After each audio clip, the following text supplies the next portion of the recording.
on ne doit pas s'agripper au pouvoir. Et quand c'est un chef d'État qui veut le dire au vieillard qui court derrière un énième mandat, il choisit simplement de démissionner avant le terme de son mandat. C'est ce qu'a fait le président de ce pays sans cesse cité en exemple. Certes, Gaborone est à 7000 km d'Alger, 3200 km de Yaoundé.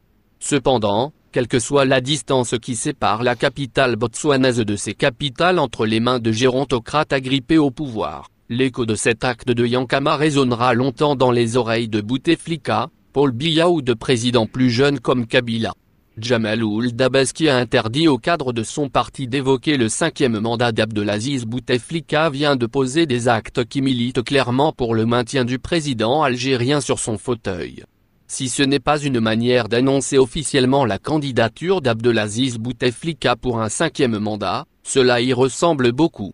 Djamal Ould Abbas, le secrétaire général du Front de Libération Nationale, FLN, au pouvoir, vient d'installer la commission de rédaction du bilan des 4 premiers mandats du président algérien. Pour le site du quotidien Liberté, la mise en place de cette instance politique est une allusion claire à la candidature de Bouteflika pour l'élection présidentielle de 2019.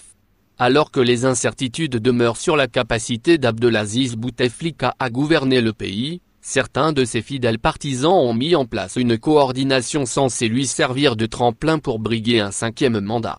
La santé d'Abdelaziz Bouteflika toujours au cœur du débat malgré les appels répétés des partis de l'opposition à appliquer l'article 102 de la Constitution tendant à destituer un président dans l'incapacité d'exercer ses fonctions. Abdelaziz Bouteflika, affaibli par un acte survenu en 2013, tente d'occuper tant bien que mal l'espace médiatique. En réponse aux accusations sur son inaptitude à gérer les affaires du pays, le président algérien multiplie les rencontres avec les responsables étrangers. De courtes séquences vidéo le montrant en train d'échanger brièvement avec ses hôtes viennent ponctuellement agrémenter les journaux de la télévision publique afin de dissiper le sentiment de vacance du pouvoir.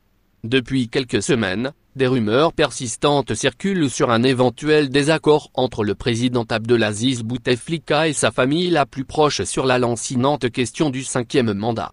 Ainsi, susurre-t-on, les frères du président ne seraient pas chauds pour un nouveau mandat, y compris Saïd, auquel on confère des pouvoirs parfois surdimensionnés et dont on dit qu'il était l'artisan du 4e mandat.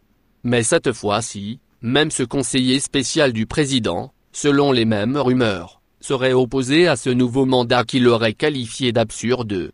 Et il n'y aurait pas que lui, puisque même la sœur du président, Zor, serait également contre un 5e mandat.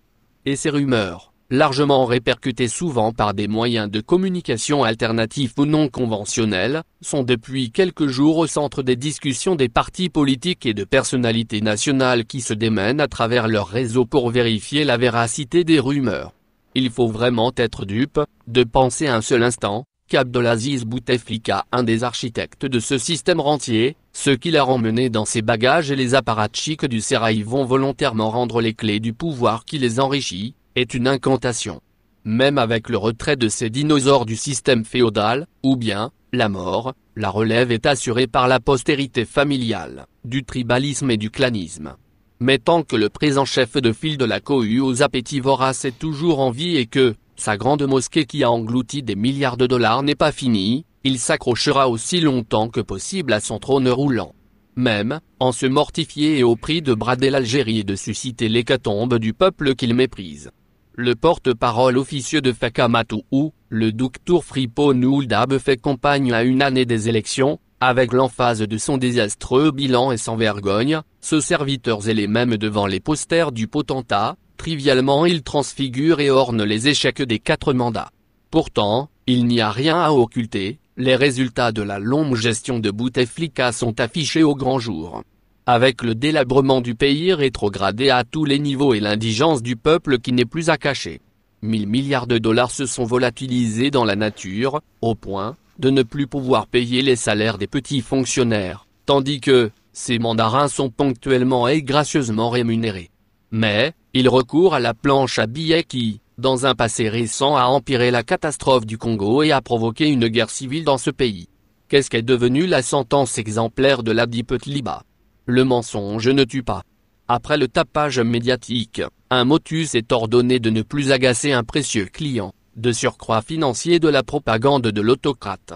Ce n'est sûrement pas un suspens à la Hitchcock qui fait durer l'annonce officielle de Bouteflika à briguer un 5e mandat, mais la magouille et les roublardises en coulisses et l'inopportunité avec la grogne sociale, qui entrave ses desseins. En comploteur virtuose, cet imbu narcissique ne s'aventurera jamais seul dans l'incertitude, sans se sécuriser par son armée de janissaires et la meute de Serville, pour lui baliser la voie par la répression, les menaces et la fraude.